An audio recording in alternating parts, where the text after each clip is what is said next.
Alors nous sommes le samedi 25 avril 2015, nous sommes à Porquerolles dans le Var. J'ai quelqu'un à côté de moi, je vais lui demander de se présenter. Bonjour. Alors Jean-Marc Canova, je suis président de l'Union des clubs de la presse de France et francophones. Très bien, alors expliquez-moi ce que c'est justement le club de la presse. Alors l'Union des clubs de la presse, c'est le rassemblement d'une vingtaine de clubs de la presse qui sont répartis sur le territoire hexagonal, mais également dans les dom-toms, et nous avons également des clubs qui sont venus rejoindre, comme 2 clubs en Belgique, 3 clubs en Afrique, Haïti et le club du Liban. Alors on assiste justement donc à un séminaire, dans ce cadre magnifique, l'établissement IGESA ici à Porquerolles. Dites-moi un petit peu ce que vous avez pensé des débats qui ne sont pas terminés puisque nous sommes aujourd'hui samedi. Oui, tout à fait. Donc toutes les années, nous avons notre congrès, c'est le 34e là, cette année. Nous avons eu la chance d'être accueillis par le club du Var, 83, qui a accepté de monter toute l'infrastructure et tout.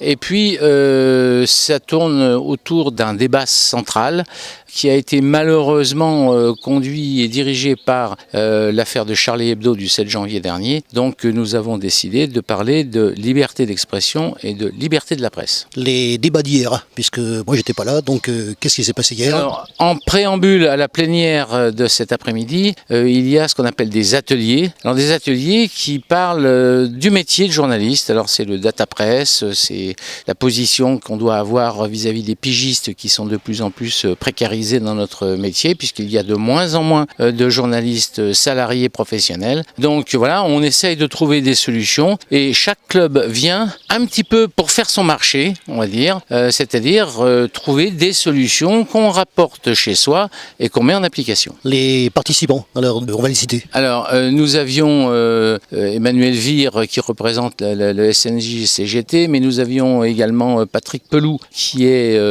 médecin urgentiste bien connu, très médiatisé, mais qui est également collaborateur à Charlie Hebdo et qui a été un des premiers à intervenir le 7 janvier sur place. Nous avions également Monsieur Silnuc qui est un psychiatre et qui a beaucoup de choses à dire comme éthologue sur le métier de journaliste et comment on peut le mener encore aujourd'hui. Cette édition par rapport aux précédentes, qu'est-ce qu'on en retire? Alors c'était une édition d'une très grande qualité, bon d'abord par le cadre qui nous a accueillis, mais également par la qualité des participants. Le sujet était difficile à traiter, la liberté d'expression et la liberté d'information. C'est pas quelque chose qu'on peut traiter comme ça facilement. Donc les participants que nous avions, enfin les intervenants que nous avions et que le club du Var avait sélectionnés étaient des personnes de qualité qui nous ont apporté un éclairage par rapport à leur vision de cette liberté. Maintenant, chacun va repartir tout à l'heure chez lui avec quelques thèmes qu'ils vont pouvoir répercuter dans leur club. Pour l'édition du Var, c'est terminé. L'année prochaine, ça se passe où? Alors l'année prochaine, normalement, il est prévu que nous allions à Tours au mois de mars 2016 à l'occasion des assises du journalisme qui se trouvaient à Poitiers, puis après à Metz et maintenant à Tours. Donc nous allons essayer de trouver un agrément, enfin et c'est déjà quasiment fait, un agrément avec les organisateurs des assises du journalisme. Dans le cas où ça ne se ferait pas, nous irions au Liban, à Beyrouth, puisque là nous avons un club